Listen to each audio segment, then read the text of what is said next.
ISRO space docking విజయవంతం.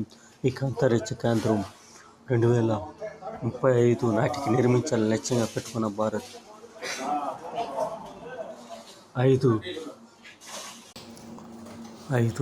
మాడ్యూళ్లను dock చేయడం ద్వారా నిర్మాణం. అందులో భాగంగానే స్పేస్ డాకింగ్ ప్రయోగ నిర్వహణ. 2028 డిసెంబర్ నాటికి తొలి మాడ్యూల్ ల్యాండింగ్. తర్వాత దశల వారీగా మిగతా 4 మాడ్యూళ్లు రోదసీలోకి భూమికి 400 కిలోమీటర్ల ఎత్తున పరిభ్రమిస్తూ సేవలు. ఈ విధంగా విజయవంతమైంది. మనకు ఏర్పాటు చేసేదానికి వీలుగా ఏర్పడింది. ఇది ఇక మీదట మనము అంతురిలాగా ఈ స్పేస్ నిర్మాణము